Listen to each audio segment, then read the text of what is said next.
I think I think my introduction to music is probably a lot like a lot of other people's. When I was young, I remember my parents having music in the house all the time. They would have friends over and bring records, and so there was always this buzz of music going around. So that was sort of a constant when I was younger. Um, the first real solid memory I have of a real personal kind of spark with it, probably like a lot of people my age, is going to be with Kiss. I remember I remember taking one of their albums when I was very very young, probably 7, 8 years old, and just opening it up and looking at it on the floor and just thinking that was the coolest thing I had ever seen. And the music probably really even wasn't um, relevant to me at that point as much as the visual was. And then of course I got into the band and kind of fell in love with that whole thing of the performing and the imagery and all of that from a very early age. So that stuck with me for quite a while. And then fast forward a little bit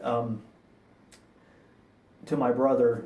I was lucky enough to have an older brother who was really into music, and I think he was at that really good age of being just old enough, or older than me rather, to, while he was in his formative years of getting into music, let's say he's 14, 15, 16 years old, I'm 4 years behind him at 10, 11, and 12, so at 10, 11, and 12, I'm being subjected to bands that he's listening to, which is a really neat thing. Bands like Whitesnake and Judas Priest and Wasp and of course Kiss and Merciful Fate and bands like that. And so I kind of rode his coattails a little bit as far as getting exposed to that. So that kind of got me through my early teens. And I remember getting records back then was extremely different than it is now. There was mail order things, and my brother was buying these albums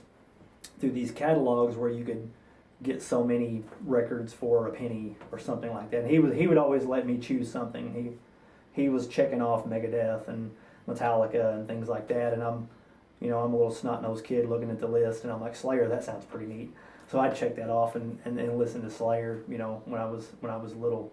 But so all these bands became doorway bands to always wanting to listen to more and more of that stuff. So as I got a little older, hanging around different people at school, when I got a little older, some of the people in my school who were a little bit older than I was, and I was already sort of at that doorstep of listening to extreme music. And I remember some of the guys in school kind of letting me hang out with them, some of the older guys, and they were listening to heavy bands as well, bands that I was into, kind of like Slayer, Metallica, and some of those bands. But then some of them would sneak in even more extreme stuff like Creator or Nuclear Assault, and bands like Overkill and Testament and stuff like that. So that was another moment to me to just like, wow, there's just to keep going and seeing what was out there. And then I remember a friend of mine moved to my town and went to my school, and he was from the West Coast. So he brought with him a whole collection of stuff I had never heard before, like these crossover thrash bands like DRI and some Black Flag, and then he had even brought some death metal with him. And the first time I heard death metal, I was blown away by that. I thought, how in the world is this happening? Bands like Obituary and Morbid Angel and Deicide and stuff like that. And then that really, from then I was hooked. I drove everyone crazy because all I wanted to listen to was Deicide and Morbid Angel and Cannibal Corpse and things like that. And those bands now are even still a huge part of what we're doing now and the way that I like to, approach music and things like that. So that's pretty much my introduction to getting into extreme music and wanting to play extreme music. Because even in high school, I got recruited to play in a band at a very early age. I think I was maybe 15 or 16 years old, and it was just the coolest thing. I can't imagine not playing music and being in a band even from that point. But I mean, it was a really cool thing to be able to get into it that early and still be into it now and doing the things that I'm doing. I still hold a lot of those bands back then in very high regard, And I think some of that definitely comes out in the music that we write and the things that I like to do musically and stuff like that. And you know, a lot of the guys in the band, you know, listen to a lot of the same bands, and we all have a lot of the same interest and stuff like that. So it's really cool, everybody coming from a similar background. But as far as playing seriously, I dabbled in high school doing that, and didn't have any real direction because I was just kind of following what the older guys were doing. Like, they would show me things, and here's what we're doing, and here's what we're doing. So I just kind of played along and did that for a while, and then got out of high school and played with different people, and kind of started to develop my own musical style. And of course, when you're young, you maybe unintentionally start to try to mimic some of the people that you like, and I think that's how you develop a style and take what you're into and twist it around and make it your own, which you know, I really tried to do that. And I think in doing that, like I had mentioned, you sort of develop your own chops and start to take your own direction. And then I kind of hit probably I still played music, but it wasn't as much into the extreme genre as I had really wanted to be, with different bands and different people and stuff like that. But I got really serious back into playing guitar. Bass was actually my first instrument in the first band that I was in, but I always loved playing guitar, drums as well. But I really started to get a little more serious about playing and learning and things like that. And then probably around 1995 or 96, I was still dabbling in drums with a band, and we were playing, you know, like simple death metal songs and stuff. And then that ran its course. Actually met our vocalist Brant through that project very, very early on, and stayed in contact with him until, you know, obviously we're, you know, bandmates now.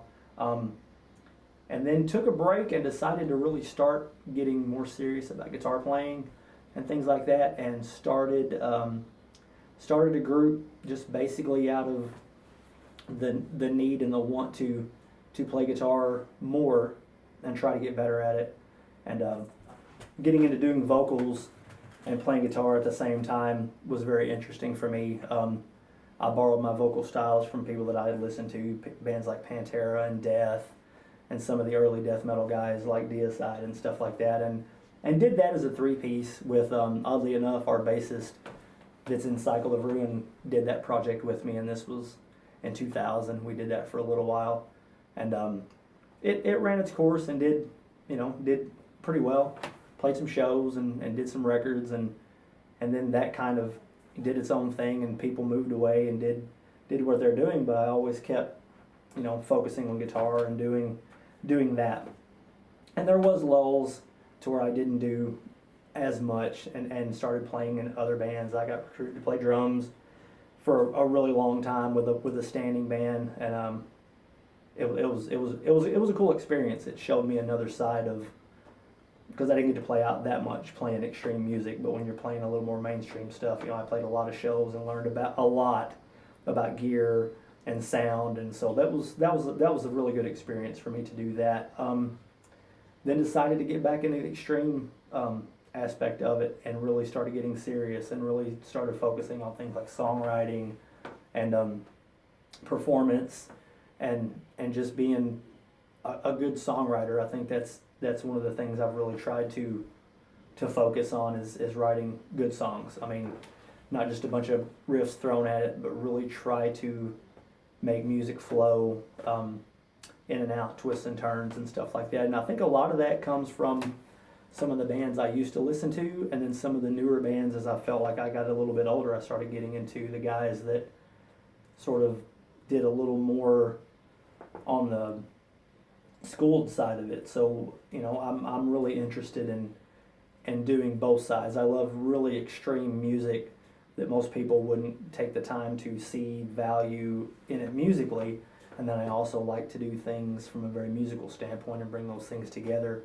And I think a lot of the times we succeed with that. I think our music's very, very heavy, but at the same time there's a lot of melodies and that's one thing that always sticks with me is going to be melodies. Like, can I remember it instead of just everything flashing by? I like for things to be memorable, and some of my favorite players as a guitar player are guys that can really do that on both sides of the fence. I like guys that don't play extreme music because they really focus on their melodies and things like that a lot. And then I love guys that do it in the extreme realm too. Some examples, guitar-wise, I'm really heavily influenced. Some of them are going to be inspirations and influences both, because some of the players I kind of chase down that path, and then some of them just kind of sneak in every once in a while. But on the non-extreme side, I would, I really like guys like Joe Satriani and Steve Vai that can, when they're playing instrumental music, they don't have the traditional vocal melody to fall on, so they really have to create lines and things with their instrument and kind of use that to carry some stuff. And I really, that interested me because I didn't get into that until much later. I was always about the heaviness, and then I had a really good friend of mine, actually a couple of guys that were on the other side of that and were really into guys like Satriani and Steve Vai and some of those guys, and even some of the newer guys. Well, I say newer, they're newer to me, some like Guthrie Govan and Holdsworth and Rick Graham, some of those players. But on the other side, in the extreme part of it, I really am inspired and influenced by Jeff Loomis from Nevermore, and who plays now with Arch Enemy. He really got me into 7-string stuff. He's really a huge influence and inspiration to me on that. But musically, what's really gets me going is I still love the old extreme bands like Cannibal Corpse and Deicide, Morbid Angel, some of the old black metal bands like Bathory and Bolt Thrower and bands like that I grew up listening to in the 90s. Those things still come out one way or the other. I mean, it's, you always try to move forward, but then again, you've always got the things that you love and will always spark you to do something. Like, I don't think my style has changed. It has, but at the same time, there's always going to be things that are always going to be there. Whether I'm, trying to write a clean section or a pretty piece, it's always going to have these dark elements to it. And I think that's one thing that's really interesting about some of the things that we're doing in Cycle of Ruin is, no matter what we're doing, we always agree that we want to try to keep it dark and moody and have a certain vibe to it. And I think we do a really good job of conveying that, musically, vocally, image-wise, just the way we present ourselves is that we've done a really good job at sort of staying true to presenting, a certain package, and people come to expect that. We might do this or might try different things, and I might try some different things musically, but I think it's always going to have the impact and it's always going to be recognizable, and I think a lot of that has to do with the music, the vocals, everything, and talking about musically, those players that I grew up listening to are always going to come through, and I don't intentionally try to copy anyone, and I'm not sure that I ever have, other than I might hear a lick that someone's doing, and I might like that and chase it down and try to copy it, but I always try to be original, and I think a lot of that's got to do with the music that I did listen to growing up wasn't mainstream, especially in this area. I mean, you're not going to find a lot of people that are doing the types of things that we really like to do. So a lot of that's got to do with really listening to stranger things that are kind of popular now. Some of the bands that have been into for 20 years are popular with people now, and I'm thinking that those bands have had a hold on me for a long time, and it's not just a new fad, and that stuff really comes out in my playing, and but I'm always trying to be heavy. I think that's where my heart is in music, is I like really heavy, aggressive music, but like I said before, being a player, I'm heavily influenced by people on both sides of the fence, and I think it's interesting to try to put those things together, because a lot of bands, they'll stay here or they'll stay there, but I really like the fact that we try to put things together and make something interesting, and I think we succeeded at that. I really think we're good at being different. I mean, you can just look at us and tell we're a different band. I mean, we don't try to fit into a certain, you know, we don't try to be a peg in a hole. I mean, we kind of have created our own sort of niche that pretty much includes just us around here, and that's a cool thing. Musically, you know, it's great. I love the music that we make. It's a really good melting pot of everything that everybody's into, and it's really, I feel like I very get to express myself as a player, and all the things that we do, and I'm really happy about that. And as far as the future, I mean, I'm really looking forward to just keep doing what we're doing.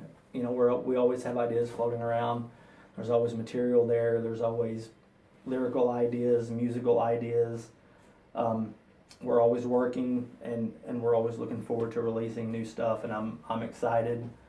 We keep moving forward all the time, and it's a very exciting thing, and I'm, like I said, once again, I'm looking forward to the new stuff that we're going to be releasing soon. So that's pretty much what's going on my end on the cycle camp right now. So.